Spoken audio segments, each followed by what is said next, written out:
যে সিলেবাস আছে এই সিলেবাসগুলো বিগত ফ্যাসিস্ট সরকারের আমলে পরিবর্তন করা হয়েছে। সেখানে অনেক ইসলাম বিরোধী আইটেমও করেছে, মানুষের চরিত্র বিধ্বংসী কাজকামও সেখানে চালু করেছে। বিশেষ করে সমকামিতার মতো আপনারা জানেন যে শরীফা ইত্যাদি গল্পের মাধ্যমে কিভাবে একটা দেশের ছাত্রদের চরিত্র নষ্ট করা যায় সে কাজটা তারা করেছিল। শিক্ষা ব্যবস্থা টোটালটাই জাতীয়করণ করা উচিত, এটা আমাদের সকলের দাবি। শিক্ষকরা ভালো থাকলে ছাত্ররা ভালোভাবে লেখাপড়া করতে পারে। আর যদি শিক্ষকরা নিজেরাই ভালো মতো তাদের বেতন, থাকা, খাওয়া ইত্যাদি সুযোগ সুবিধা না থাকে, তাহলে শিক্ষাটা তাদের জন্য কষ্টকর হয়। আসলে অনেক দিন ধরে শিক্ষকদের যে দাবি দেওয়া আপনারা দেখেছেন, রাস্তাঘাটে তারা আন্দোলন করেছেন।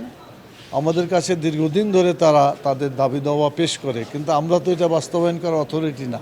আমরা তাদের বক্তব্যকে সরকারের কাছে পৌঁছে দেওয়া, এটা আমাদের দায়িত্ব।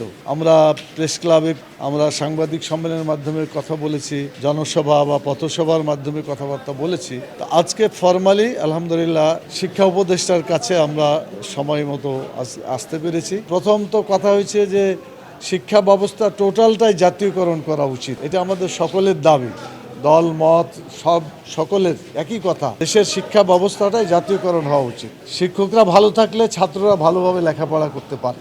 আর যদি শিক্ষকরা নিজেরাই ভালো মতো তাদের বেতন, থাকা, খাওয়া ইত্যাদি সুযোগ সুবিধা না থাকে, তাহলে শিক্ষাটা তাদের জন্য কষ্টকর হয়, জাতি সেভাবে শিক্ষা পেতে পারে না। সেই লক্ষ্যেই আমরা কয়েকটা কথা বলেছি। তার একটা হলো, তার প্রথম কথাটাই হলো যে শিক্ষা প্রতিষ্ঠানগুলো জাতীয়করণ করা। দ্বিতীয় বলেছি এমপিওভুক্ত যারা হয় নাই, হওয়ার কথা ছিল, বিগত ফ্যাসিস্ট সরকারের আমলে প্রায় 17 বছর যাবৎ দলীয় অন্ধতার কারণে তারা জিঘাংসা প্রতিহিংসা করেই তাদেরকে বঞ্চিত রেখেছে। এই সমস্ত বঞ্চিত শিক্ষক এবং অধিকার বঞ্চিত, চাকরি থেকে বিচ্যুত এই শিক্ষকদের জন্য তাদের ব্যাপারে একটা পদক্ষেপ নেওয়ার জন্য আমরা উপদেষ্টা মহোদয়ের সাথে কথা বলেছি। উনি এগুলো দেখবেন বলে আশ্বস্ত করেছেন।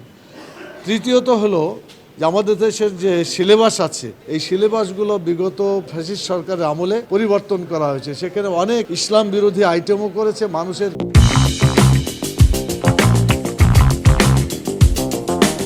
চরিত্র বিধ্বংসী কাজকামও সেখানে চালু করেছে। বিশেষ করে সমকামিতার মতো আপনারা জানেন যে শরীফা ইত্যাদি গল্পের মাধ্যমে কিভাবে একটা দেশের ছাত্রদের চরিত্র নষ্ট করা যায় সে কাজটা তারা করেছিল। তো এগুলা বন্ধ হয়েছে এবং সামনে যাতে এই ধরনের কোনো ইসলাম বিরোধী, নৈতিকতা বিরোধী, চরিত্র বিরোধী কোনো জিনিস না থাকে সে ব্যাপারে আমরা বলেছি। ওনারা একটা কমিটি করার জন্য প্রস্তাব দিয়েছি।